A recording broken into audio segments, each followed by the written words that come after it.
Hi, so I'm Melissa Feick, and in this video, we'll explore oneness and the desire to be of service. So working with a lot of clients over the years, I've noticed so many of them have this really deep, deep desire to help others, and it's so important to them. It's like this internal pull towards service. Many of them are so unhappy in their jobs, and they feel that if they start doing Reiki, healings, or readings, they'll feel fulfilled and whole. They see this desire to be of service like it's part of their mission and path, which I totally get, and I believe it is. I've also noticed and think that they have to do something which is in alignment with spirituality. So it has to be a spiritual calling or spin to it to really feel like they're on their purpose and path, because they have this deep desire to be of service and step up as a leader in the community. Because as a community, we need strong, connected, spiritually serviced, and motivated people to help guide others towards the soul path. Get that? It's really important. And I've contemplated why so many of them who have awakened to this spirituality are so driven to help others. And I want to be clear, when I use the term serving or helping, I don't mean just people. I include that with the earth, animals, healthy food resources, or any other type of advocate work. So service is any type of advocate work.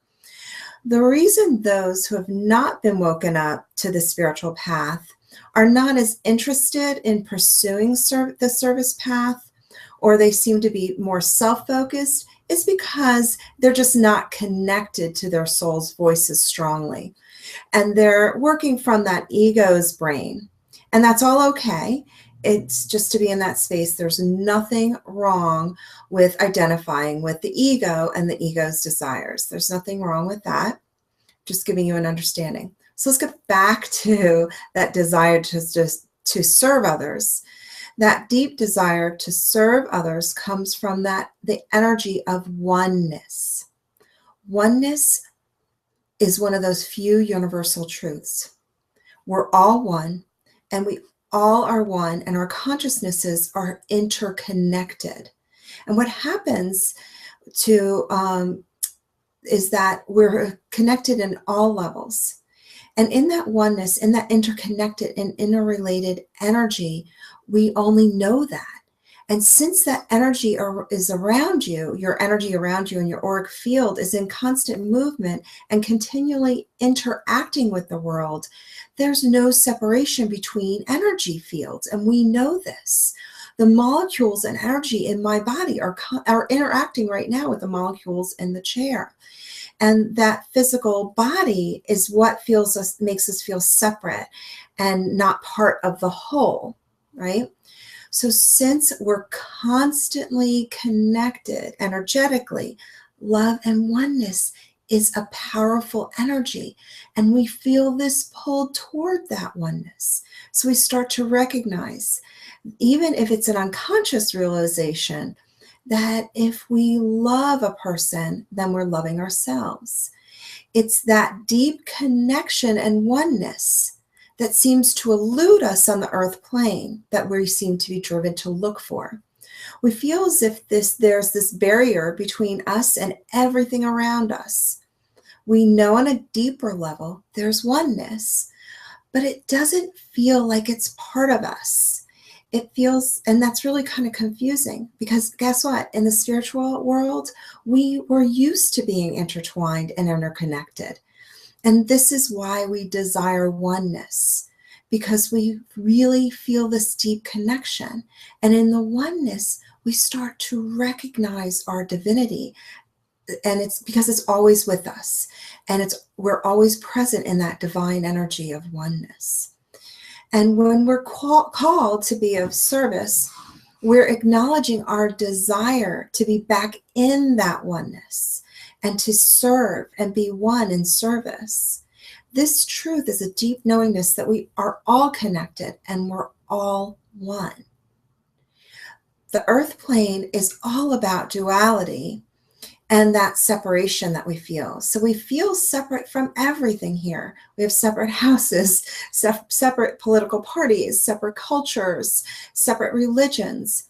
The separation is endless. The ego desires separation, and the soul knows the truth that there is only separation on this plane of existence, and only separation if we believe it to be true. This is why the desire to serve others is so powerful and strong. I want you to help you kind of discover this oneness and how important it is, because it's really about you feeling whole within yourself and not chasing be of service. It's the wholeness you desire. And you want to help, but once you understand that, you help on a deeper level because you feel that passion to serve others, and the inner calling is just too hard not to answer. Like, you have to answer it, and I get that. Another reason that oneness truth is so important in spiritual service is because it's allowing you to open up to all that you are and recognize that when you serve one, you serve many. And once many of us start to believe and recognize this universal truth of oneness on a deeper level, it accumulates in the collective consciousness and becomes stronger. This will help more people step up and open up to recognize this oneness and helping others. And recognize you're always helping others in all ways. The ego resists that oneness and will hold on to the story of separation. It's that understanding of separation because it's so strong. It's how the ego has survived and how the ego keeps its power. It's not a bad thing because we're all here to discover the ego's connection to the illusion of this world and how we're constantly creating our reality, and we can do this through oneness. So this desire to be of service means that you can stay at your current job. Realistically, we're always serving others because our energies are always interacting. Even when we get into an argument with someone, we're serving them and us. I bet you kind of think like, that doesn't quite make sense. How can you be arguing or have a disagreement and still be of service? It's simple. The arguments is one of the ways that we can observe our own behavior and recognize where we're suffering. And when you recognize where your suffering comes from, you're helping yourself, and you're understanding your attachment to the illusion and where you need to clear your own energy. You can easily be of service at any job. It's the energy of oneness and service that really matters. And that's why it matters what you do in service. You can choose to become a spiritual teacher and healer, and how you'll be of service to them. You can build houses or buildings. What makes the difference is that connection you have with yourself and others. It's that connection. The spiritual path is all about service and helping others. It's about looking at our soul's passions and living them out on this plane of existence. Follow your desire to help others every single day. Don't wait for that someday, like someday when you get that certification. Start today. The call to be of service is all about oneness and love. And when you get that, you're following your soul's alignment. You get that on such a deep level that you are following that soul's alignment. And your desire to help others is ingrained in you. And it's important for you to know that your service and oneness is more important than what you actually do on this earth plane. So the doing aspect is just part of this earth plane, but the energy that you put out is what really matters. So I hope that makes sense and that helps you. And if you have any questions about this, please comment below. And also, if you need anything, my name is Melissa Feick, and I'm at melissafeick.com. And please subscribe to the YouTube channel, and we can give you more understanding on oneness, spirituality, and expansion. And have a great day.